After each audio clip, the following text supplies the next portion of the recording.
A political earthquake is shaking China. The Xi family is under investigation. The leader's closest allies are falling one after another. The Yu Menglong case is resurfacing, and reports about the rejuvenation practices of certain Chinese elites are beginning to crack. This story, as the program presents it, is broader and more complex than many imagined.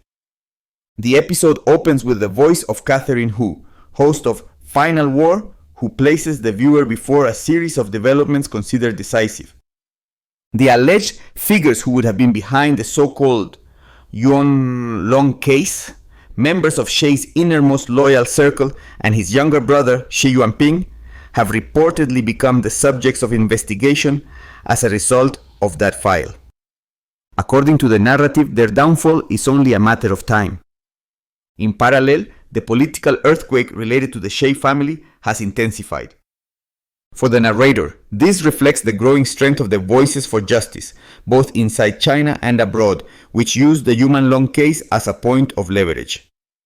The central idea conveyed is that the pressure of public opinion, your voice, my voice, and the global outcry is already pushing China's history into a new phase. The discourse presents this moment as one of the most important political transformations in the country in centuries. Hence the insistence on continuing to expose the truth, spreading it, and stopping the abuses, with an explicit call to share the content after watching the video. From that general framework, the narration introduces a twist. The question of why so many celebrities linked to the Yu Menglong case have suddenly appeared looking much younger. Now it is suggested there may be an explanation.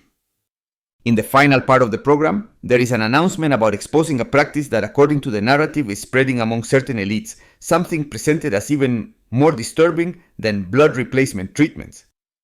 The main accusation focuses on the alleged extraction of bone marrow from babies kept in captivity.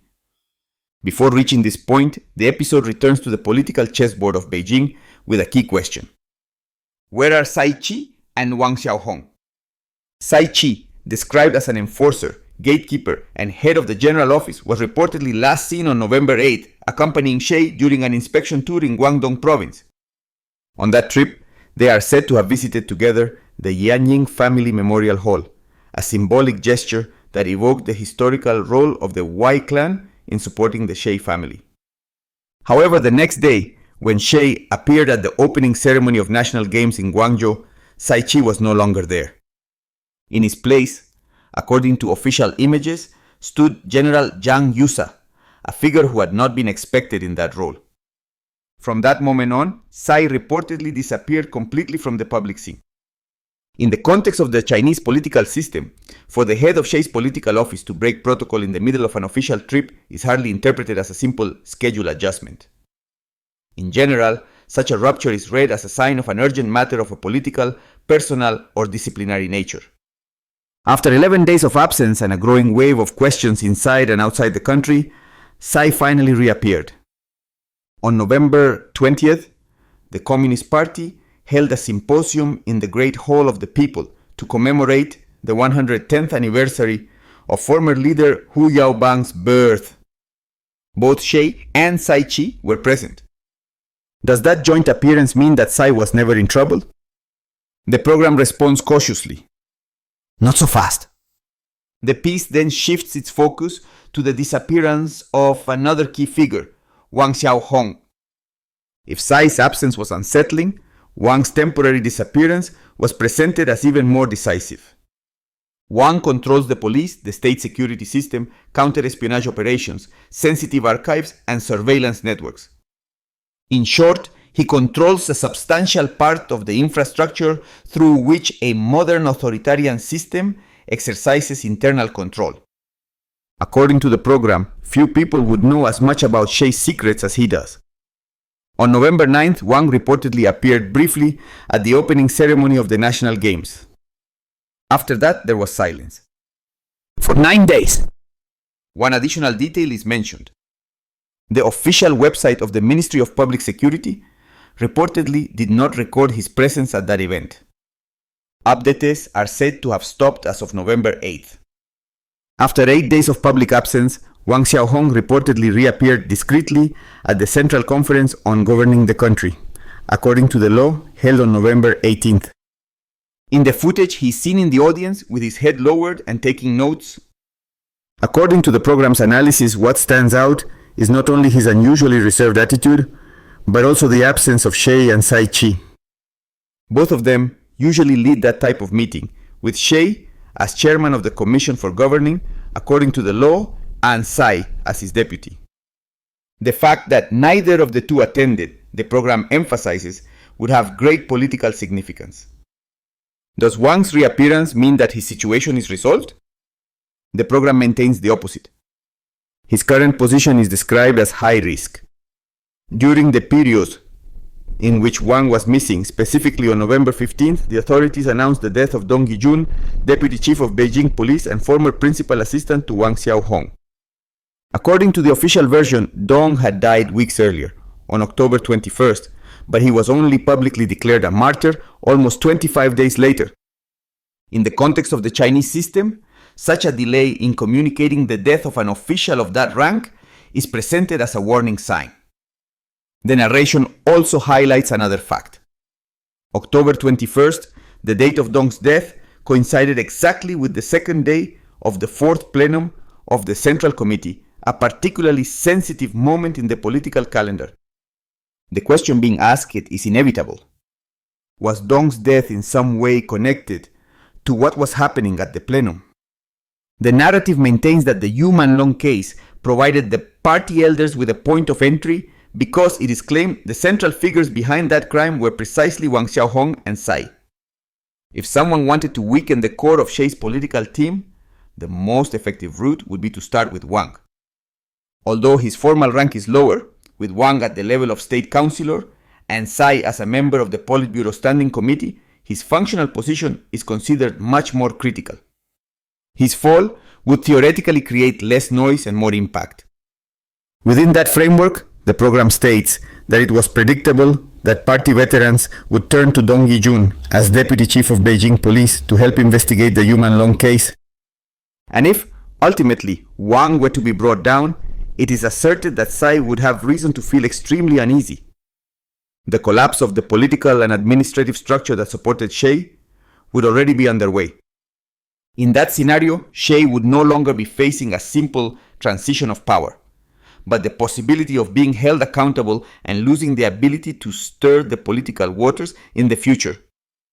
According to reliable sources inside Beijing, cited by the program, Wang's principal assistant, Dong Yun, had been suspected of helping to cover up the truth of the Yu Menglong case. His sudden death during the criminal investigation reportedly led to both Wang Xiaohong and Cai being required to assist in the investigation. From that point of view, their striking disappearances from the public scene would be framed within that process. The investigation would still be open and there would be no final conclusion. Dong Yun died on October 21st, and on November 15th, Chen Wenqing, the top official of the Political and Legal Affairs Commission, suddenly declared him a martyr. The program interprets this posthumous recognition as an attempt to cover up what really happened. At the same time, it is mentioned that another important figure related to the Yuan Long case, Cai's younger brother, Yuanping, had been identified as a suspect within the same investigation. At this point, a fundamental question arises. If Cai Qi and Wang Xiaohong are already under scrutiny, why can they still appear at public events? The explanation offered by the narrator refers back to something that, she indicates, has been described in previous episodes. It is the way in which the current central management team operates. This group continues to place Cai, and Wang on the public stage, not to display real power, but to maintain appearances, project confidence, and confuse internal and external observers. What is being sought, the program claims, is time. Time to manage a controlled transition in which the faction linked to Cai gradually withdraws and a reformist bloc takes over. The main fear is to avoid the Communist Party's ship from sinking suddenly, as happened with the Soviet Union. According to this reading, the army has paid a high price during the last year to weaken Cai's position. More than half of the top military commanders have been removed, with a severe impact on morale and combat capacity. The party veterans consider that a new purge campaign, as extensive as the one already carried out within the armed forces, would be unsustainable for the regime if it were now applied to the entire civil apparatus. Therefore, a surgical approach would have been adopted. The objective is to dismantle Xi's network within the party and the state step by step with caution in order to avoid an abrupt collapse. However, when it comes to the Xi family, the narrative maintains that the elders have shown much less restraint. With a single blow, it is claimed they cut the family's political succession line. After the fourth plenum in October, the Can region reportedly became the first epicenter of the quake, with political intensity metaphorically compared to an earthquake of more than magnitude 8. Xi'an, known in ancient times as Chang'an, is described as the city at the geographical center of China, one of the four great historic capitals, and the political, economic, cultural, transportation, health, and educational hub of the Northwest. It is also the homeland of Xi Zhongxun, Xi's father, and the place where Xi himself lived as a young man sent to the countryside. For decades, this region functioned as the political base of the Xi family. Xi is said to regard Shanxi province as the true dragon vein of China, symbolically linked to the Qinling Mountains. Because of that symbolism, Xi'an would have become a kind of spiritual marker of the family's power. However, that so-called dragon vein was cut abruptly. Within a matter of months, 3 high-ranking officials from Shanxi, described as the guardians of the dragon vein of the Xi family, reportedly fell almost at the same time. One was taken away by agents of the Central Commission for Discipline Inspection, the CCDI, while he was praying in a temple. Another reportedly fell from a building, according to circulating accounts. A third is allegedly detained or may no longer be alive. The common element attributed to the 3 is their direct participation in the construction or management of the mausoleum of Xi Jong-un, the so-called Dragon Vein Project, and their dependence on Xi Yuanping. The narration maintains that this was not a chain of accidental collapses, but a simultaneous and systematic operation aimed at the symbolic core of Xi's power. Within this mosaic, the title of Guardian of the Dragon Vein fits precisely with Fun Hongwei. On November 6, Australian-based commentator Zhang Wangjun reported that very morning, Fun, party secretary in Xi'an and member of the Standing Committee of Shanxi Province, had been detained by the CCDI while praying in the ancient Guin Temple. 4 of his secretaries were reportedly arrested with him, and the group was immediately taken to Tianjin. The CCDI confirmed the case on November 7th. According to the same source, a special investigation team was formed for Fun's file. On the night of his detention, disciplinary inspectors in both Shanxi and Xi'an reportedly mobilized to secure control over individuals considered key. The next day, a series of arrests began that, according to the program, involved around 100 people for questioning. Another important figure is Wang Xiaohong, chairman of the Chinese People's Political Consultative Conference, the CPPCC, in Xi'an, and considered a heavyweight cadre within Xi's network, as well as Fun's political ally. His fall was reportedly almost simultaneous. Various sources point out that he suddenly disappeared, with some rumors suggesting the possibility of suicide under pressure, although there is no official confirmation.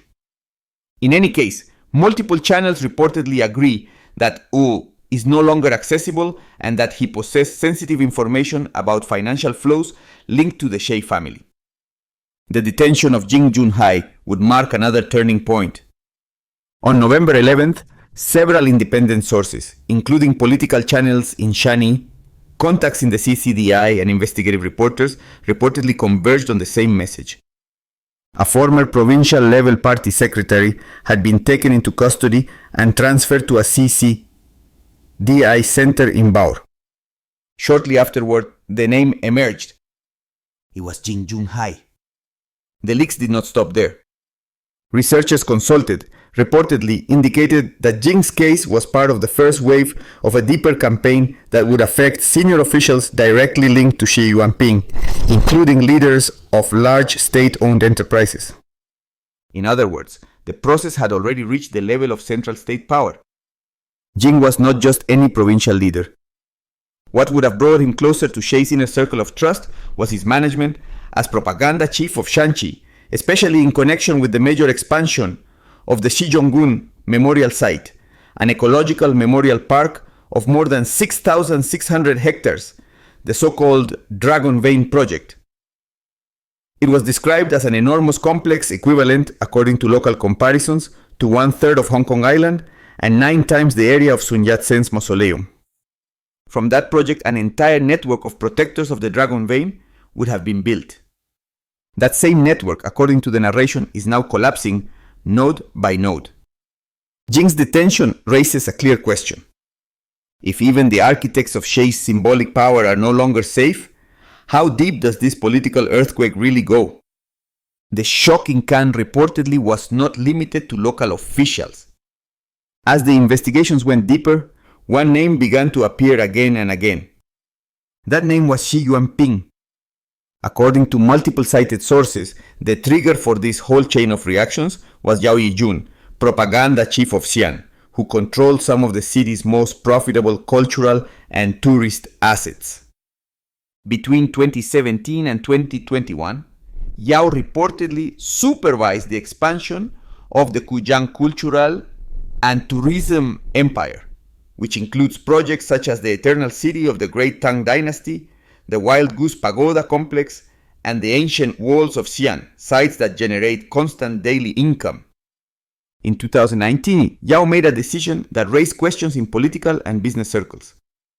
He approved the bailout through a purchase worth 1,186 million yuan, about 176 million United States dollars, of 2 troubled real estate projects belonging to the HNA Group, which was then on the verge of collapse. For many observers, this was not simply an investment, but rather a form of political tribute. It meant using a state-owned company and public resources to plug the financial holes of a privately owned conglomerate with political connections. At the beginning of 25, Yao was detained. According to the narrative, at first, he displayed a defiant and confident attitude, convinced that nobody could touch him. However, when a central inspection team reopened his file, the situation changed and Yao began to cooperate, revealing names. The name that, according to these leaks, was repeated in almost all asset transfers, fund transfer orders, and sensitive instructions was that of Xi Yuanping. Yu reportedly kept meticulous records of WeChat messages, financial directives, and currency exchange documents that implicated both Yuanping and Vice Premier Liu Guozhong. The numbers outlined are very large. Allegedly, 60% of Yao's illicit profits went to Xi Yuanping, 20% went to Feng Hongwei, party secretary in Xi'an, and the remaining 20% stayed in Yao's own hands. In a single operation, Yao reportedly transferred 180 million Hong Kong dollars, about 23.4 million United States dollars, to Feng's account in Hong Kong. Applying the same percentage distribution, King Yuanping could have received from that single transaction more than 540 million Hong Kong dollars, around 70.2 million United States dollars. And, according to the narration, that would be only one example among many. Soon, reports surfaced about the detention of 3 chairmen of large state-owned enterprises, including the head of the China State Shipbuilding Corporation. Each of these cases would again point towards Xi Yuanping. Within the system, Xi Yuanping is described as Prince Yuan, a title that reflects his enormous influence over Shei. Aligning one's career with him would have been an accelerated path to promotion. In the later years of Shei's rule, Yuanping reportedly became the true power behind the National Security Commission, one of the most powerful bodies in the country. His ability to exert influence would extend to almost every sphere, to the point of acquiring an authority close to royal, above entire institutions. In this context, the political earthquake in Shanxi is interpreted as a precision strike carried out by forces opposed to Shei. The impact would have hit the deepest roots of his power and would have cut the family's dragon vein. Other cited information indicates that the operation was jointly driven by former leader Hu Jintao and senior military commander Zhang Yuxia. The fall of Fan Hong Wei left a power vacuum at the very heart of Shei's home province. In a system that does not tolerate empty spaces, the logical question was, who would take his place? A new and unexpected name quickly emerged as the favorite. That name was Hu Haifang, Vice Minister of Civil Affairs and son of former Communist Party General Secretary Hu Jintao. According to various political channels, Hu Haifang is being considered for two positions at once: Party Secretary in Xi'an and Deputy Party Secretary in Shanxi Province. If this appointment is confirmed, it would represent a very significant symbolic reversal in Chinese elite politics since Xi came to power. According to the program's interpretation, it would mean that the reformist and pro-opening bloc, marginalized for years, is not only returning to the table, but is also reclaiming control of one of Xi's symbolic strongholds.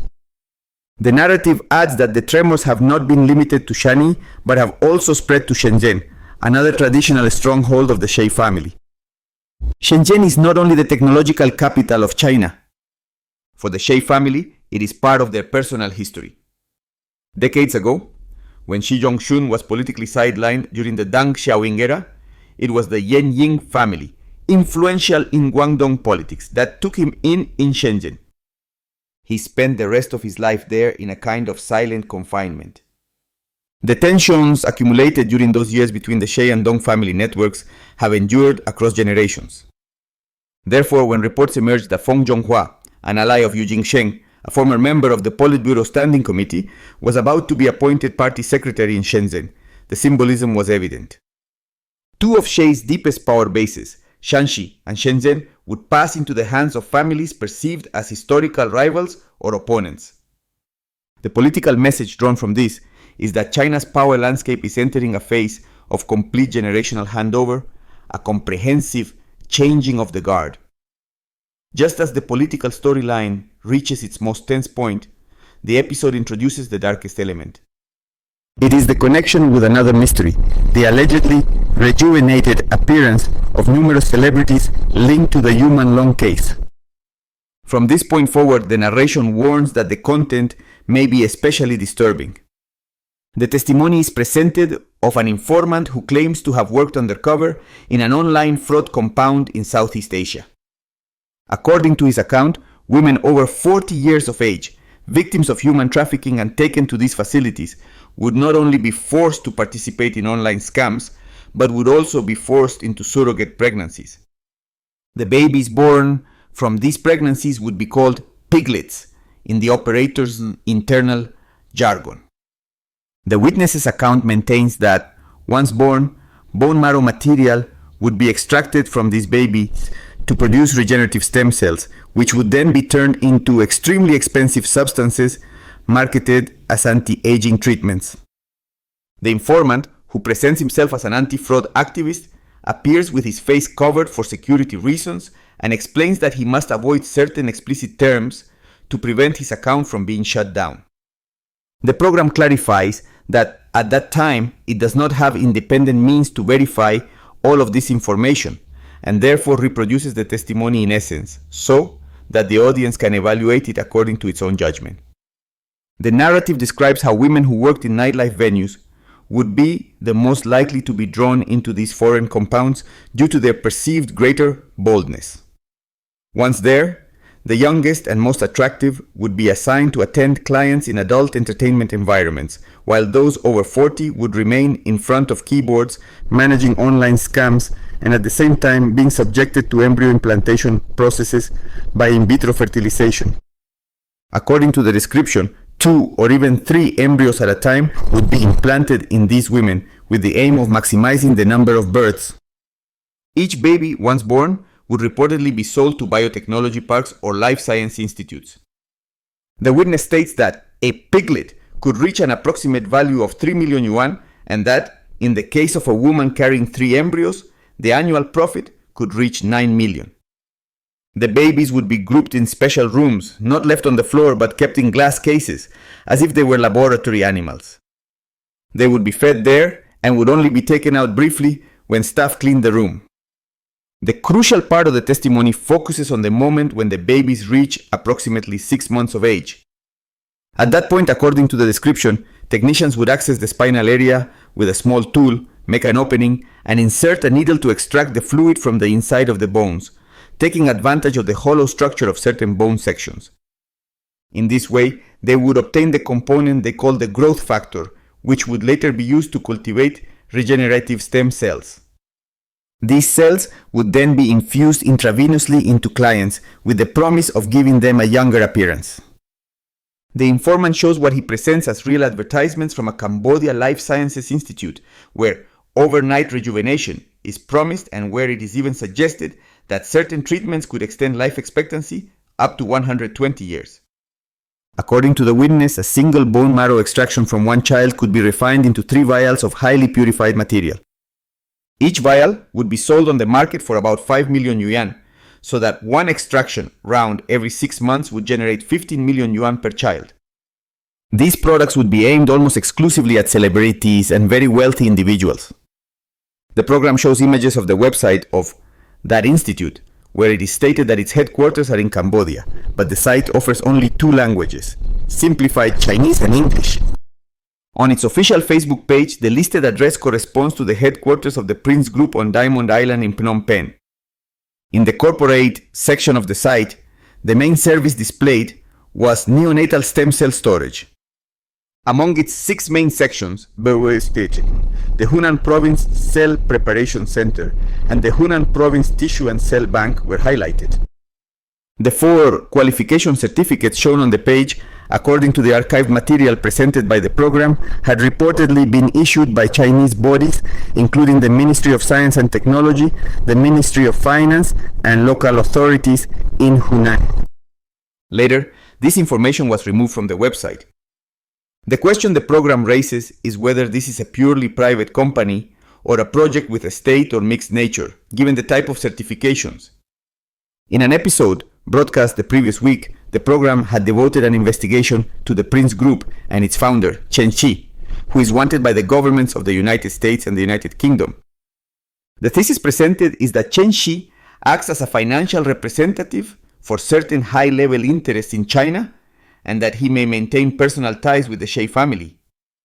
The website of the Cambodia Life Sciences Institute reportedly listed in an earlier version several partner institutions, including Hunan Normal University, Xiangjia Hospital, Xiangjia Hospital number 2, Xiangjia Hospital number 3, and the first and second affiliated hospitals of Nanhua University, all involved in stem cell or regenerative medicine projects.